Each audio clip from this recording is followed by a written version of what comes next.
Hello, good afternoon, everyone. If you see, I am right now in Queens, New York, at the Old Montefiore Cemetery, at the the resting place, the gravesite of the Rebbe, where I have spent the last 24 hours with thousands, tens of thousands of people who came to pray for blessings and came to celebrate the Rebbe's 120th birthday. You see these people in line going all across the street and around the corner. And it's a special, auspicious day because today we celebrate 120 years of the Rebbe's vision.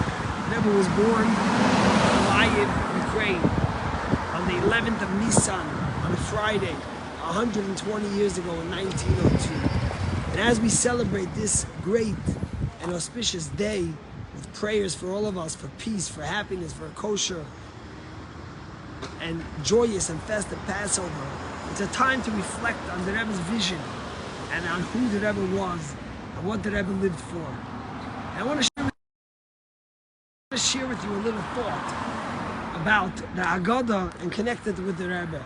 So, Friday night we're all going to be sitting by the Seder and we're going to start the Haggadah. We're going to read the 4 questions, and after the 4 questions we read about the mitzvah, the commandment for everyone to sit and discuss the entire story and exodus of Egypt. Even if we're smart, even if we're learned, we still have to sit and talk about it. And then we go on to a very famous story that happened in Bnei Brak, a city that just a week ago suffered a terrorist attack where 5 people were murdered by terrorists. And the story tells us about Rabbi Eliezer, Rabbi Yeshua, and the famous Rabbi Akiva and Rabbi Tarfon, who were sitting in Bnei Brak and they were studying Torah. And they were speaking about the greatness of the exodus of Egypt. And they got so engrossed in their discussion of this great miracle that impacted the Jewish people till today that they forgot that the morning came and their students had to come and tell them, Rabbi, it's time to go pray morning services. And at first glance, the story fits in perfectly. We're finishing to talk about how everyone has to study and discuss the great miracle. And here we go with a story about these great rabbis. But there's a big question here. Rabbi Akiva was a student of the other sages, of Rabbi Eliezer and Rabbi Yeshua. Yet they came to him in Bnei Brak, instead of him going to them, if it would be in Lud or the cities that they lived in, which was not Bnei Brak. And why did they come to him?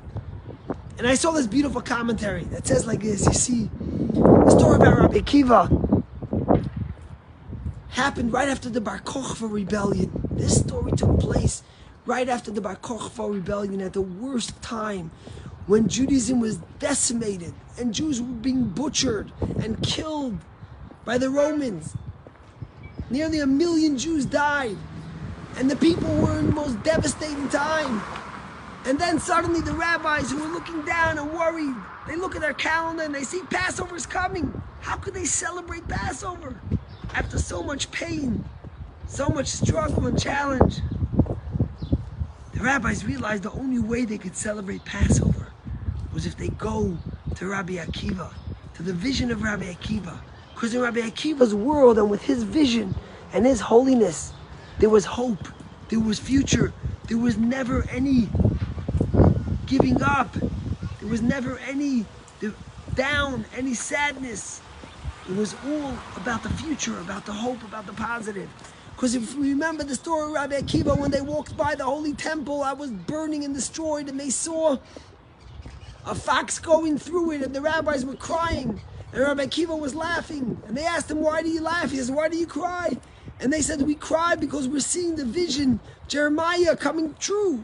And he said, yes, that's why I laugh, because if the first part of the vision of Jeremiah comes, the second will also come. Rabbi Akiva represented faith. Rabbi Akiva represented hope. He was the one who said, whatever God does is for the good. He was the one that said that in the Haggadah we have to make the blessing that we make before we drink the second cup of wine. And we have to pray and not just pray for the redemption that happened. We have to pray for the future redemption. We have to make a blessing that God will give us these miracles again. The rabbis realized that although Rabbi Akiva was the student and they were the teacher, they needed his vision, his hope, his courage, his strength to be able to celebrate Pesach in the darkest of times. Well, guess what, my friends? The Rebbe's vision, if you were witness to Rebbe's Seder, then you would never be able to celebrate without it. The Rebbe came at a time in Jewish history after the Holocaust when the Jewish people were decimated, when people didn't know how could we go forward, how could we look ahead after 6 million of our people were butchered.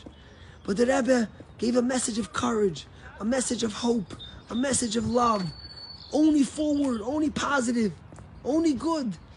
And the Rebbe literally changed world Jewry. No more can you see it than what we're seeing and witnessing today in Ukraine, where 193 Chabad rabbis and families are literally the boots on the ground for saving and rescuing hundreds of thousands of people and feeding them and nurturing them. And then as they get to Hungary and to Romania and to Poland and to Moldova, Chabad is there every step of the way. The Rebbe's vision after 120 years is still going strong. As we say about Moses when he passed away at the end of the Bible, at his 120th birthday, like Kasa Einai, his eyes didn't dim. The Rebbe's vision didn't dim. We have to be strong and resolute.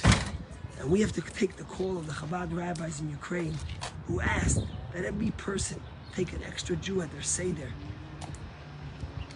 in honor of all those suffering in Ukraine.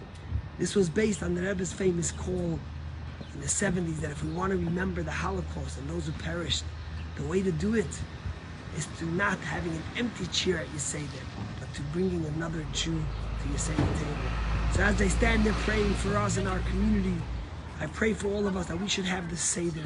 We should have the vision that the Rebbe had and the hope and courage, and we should be inspired by his message that we have to do more acts of goodness and kindness and caring and sharing to bring along the time of redemption of Mashiach. May it happen speedily in our days. Have a great day.